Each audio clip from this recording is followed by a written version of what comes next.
23 today, and what Ryan's talking about in terms of having the acquisition previously was when I was in college, my co-founder and I, Gio, started a business. We were both pretty entrepreneurial. Families are entrepreneurs, kind of have come from that background. So like we knew it was something that we wanted to do during college. And we get to campus freshman year, and we basically were like, you know what? Let's sell something. I don't care, what it is. If it's like water bottles to t-shirts to whatever, like just want to sell something. We just totally had that itch. And for a lot of people on campus that we're friends with, like they had the same thing. And so what we ended up starting to do was researching different products that we were all using today on a daily basis. I think like, we're 18 years old, so we have no idea what we're doing, but we went on the blogs. We're like, how to come up with a business idea? And they're like, find things that you use every single day. And we're like, okay, cool. And so we obviously use our phones like probably 200 times a day. And what we noticed is that as soon as we got to campus, we get a student ID, and we have to use that thing everywhere. Dining halls, you get to get into dorms, everything like that. So we ended up going and taking, like when we get to campus, all the different clubs on campus, all the different massive companies who want to go and market to 18-year-olds as soon as they go and get to college and they want to start spending money, start handing out a ton of free promotional swag. And so one of the more common things that we started seeing were these things called like phone wallets. And for anyone who doesn't know what they are, they're essentially like silicone or lycra material. You stick them onto the back of your phone or phone case, and you can hold in there like credit cards, student IDs, cash, things like that. And so that's something that like, first of all, I had never seen that in high school. And so when I was on college now, I was finally saying like, okay, this is actually kind of a cool product. I use this on a daily basis. Like I don't even carry a wallet around with me anymore at this point. And so I started talking to my buddy, and we're like, yeah, like what if we did this, but like with designs or something like that? Because all the girls that we knew had like $80, like Lululemon or Vera Bradley or Lilly Pulitzer, like phone cases. And then they would just go and smack on like the local real estate company who was trying to go and get some marketing on campus on the back of their phone. So what we ended up doing was we, found a supplier over on Alibaba and ordered 2,000 different of these phone wallets from China, like immediately.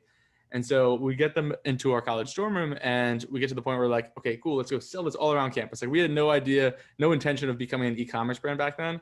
And we sold them to all of our friends, and our friends being good friends ended up buying from us. And then we got to a point where we're like, well, who do we sell to now? We still have like, 1,900 and like 55 of these things left. And so we ended up going and like trying to go and build a website. And we're like, okay, well, we can't profitably get customers right now on Facebook ads. Like, again, we had no idea what we were doing. So then we're like, can we sell these on Etsy? And we sold a couple on Etsy. But what we finally ended up doing was listing them on Amazon. And, we had a couple different designs that both of our girlfriends designed for us at the time to kind of make, them more aesthetically pleasing. And we listed them on Amazon, and this is probably May or June at this point. And I think that first year we started doing like 30K in sales. And like, again, this is coming from a place where like our bank accounts collectively had like $2,000 in them. So 30K in sales for us was like definitely a pretty big deal. We were really excited about it. And yeah, like over the next 4 years that we're in school together, like Northeastern's pretty awesome. We have a co-op program there. And so it lets you go and work for companies. And so one of our second co-ops, we actually ended up doing it for ourselves, going full-time in the business without having to like drop out or take a leave from school, which is actually really nice. And we're able to kind of scale up the business. I think year one was 30,000, year two, 150,000. And then in year three, we went on co-op for ourselves and hit 850,000. And then we went back to classes, and I think we hit 1.2 million in sales just before we ended up selling the business last year. So yeah, we basically scaled it out. The secret was really just adding a ton of different product variants and really doubling down on everything that we were doing on Amazon. Like 99.9% of our sales came through Amazon, just because with a low price product like phone accessories, you really don't have to go and pay a ton of money to go, and you don't have a ton of margin to go and pay a ton of money to Facebook or Google to go and actually make that acquisition. And so when we're ranking on the first page on Amazon for terms like phone wallet, phone accessories, things like that, it's actually pretty profitable, pretty fast. No, I love that. There's a lot to take away from that. Like, first off, you had $1 million business before you even graduated. Everybody's like, I need to make money after they graduate, rather than just like, hey, let's start, right? What's the worst that can happen? You get 2,000 units and you just kind of wing it. And of course, as an 18, 19-year-old, though, you're probably thinking like, oh, we're going to sell these to all our friends. And then 45 friends later, you don't have any more friends left to sell them to. I love that. Exactly. It ran out pretty fast. But I guess like kind of taking a step back, it's like you had your head on a swivel, and you started looking around like, what's happening? What is happening around me? What is needed? And If you do that long enough, and it doesn't have to be super long, a few weeks, a few months, you will find products and ideas that need to be launched and released into the market. So that was awesome. You're crushing it. You're about to graduate, and you and your partner, are you going different directions? Why sell the business? Were you looking to take some money off the table? Why sell? Yeah, so I think that's definitely a good question. In terms of why sell, I kind of break it down and take a step back for a couple different reasons. One, again, at this point, like neither of us are rolling in cash, right? We're still college students. We're like, we're making good money from this kind of stuff, but with e-commerce specifically, especially a physical good product where we're growing month over month, every single month for the past 2 years, every dollar is getting reinvested into new products, new inventory. So like at this point, we still weren't really taking that big of a paycheck at all, if any. It's the occasional distribution of like, hey, I want to go to like, on this trip with my girlfriend this weekend, or there's a big party coming up, like let's take some money out for that. But no real cash off the table. And the other thing that was really kind of stressing us out was, unlike Shopify or an e-commerce business where you own the website, you own everything, like you have this email list, like, worst case scenario, Google delists you or something like that, right? Like that's okay, because you can still run Facebook ads. You still have your email list to go market to. You can still work with like influencers and all that kind of stuff.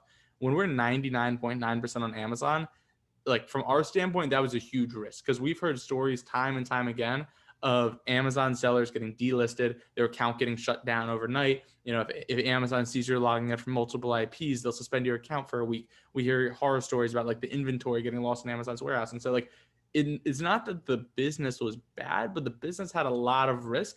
And I think that both of us felt a little uncomfortable holding on to that risk for a longer period of time, because like this was kind of like our golden goose. So all of our eggs were in this basket. And if this thing got turned off overnight, like we had nothing to show for it. And so we really weren't too sure what we were going to do after graduation. My buddy worked, an IB job for his last co-op. I went to work at a startup because our thought process was like, this Cardly thing is going great, but when else are we going to have the time to like take a risk-free 6-month job at any company, without having the downside of looking like you quit or whatever like that, right? So we wanted to go and just do one more job. And then by the time that we were finished that job, we're like, okay, like we still haven't really worked on it that much, but when we did work on it, it was growing a lot. So let's just try this one thing. It's senior year. We're going to the senior year. Let's just list it for sale on a brokerage site. Let's put like a pretty aggressive multiple compared to what a lot of Amazon brands are getting these days, and just see what happens, right? And we put it up there. I think it was up there for like 7 months, and it got to the point where like I think we had 3 calls over 7 months, and they were all just tire kickers, people who were just like, oh, like we're UPenn graduates looking for the next big D2C brand, and I'm like, okay, dude, like I don't care what you're doing, like you're clearly not interested. So we got pretty discouraged from that. But I think both of us together were just like, okay, well, we did set the multiple like pretty aggressively. And then on top of that, like we really like, if we don't sell this thing, it's fine. Like we have a profitable cash flowing business that we'll just graduate from and run full time. So we were pretty discouraged. We were actually thinking about, this is like December at the time, thinking about taking the business off the brokerage site the following month, just like the starting of the year. We figured I think we had to finish out a contract or something like that with them. And we get a buyer call on like December 26th of 2019. And we were like, okay, like I told him, I was like, dude, I'm hungover. I'm not going to go to this thing. And he's like, all right, like, but we are delisting it like next week. Like, let's just jump on just for like the hell of it.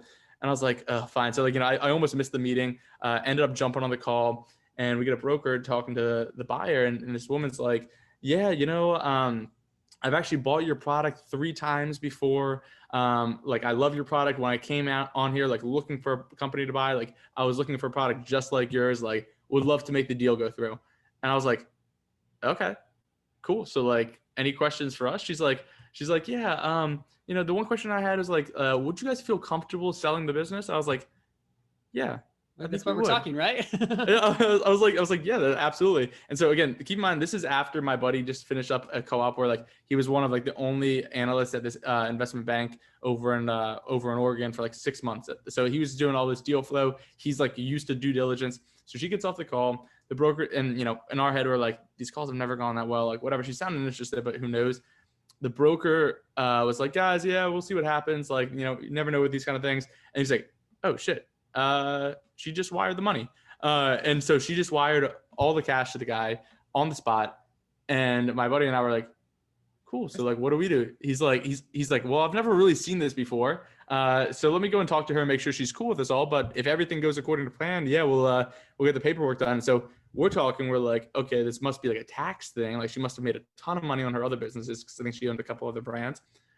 She's probably just trying to get like a huge write-off at the end of the year. And so I asked her about that. She's like, no, I just want to buy it now. And I was like, could we make the deal go through on January 1st of 2020? And she's like, yeah, it's fine. So we ended up signing everything January 1st. There was like a month long, probably 6-week long, inspection, migration process, all that kind of stuff, transferring over the accounts, making sure everything's good, reconciling the inventory, all that kind of stuff. And like come mid to late February, close the deal, money in the bank, and good to go. Yeah, it was probably, talking to my buddy who did IB for a while, he's like, I've never seen a process go through with such a fast turnaround and such like a lack of like complaints or like questions during the due diligence.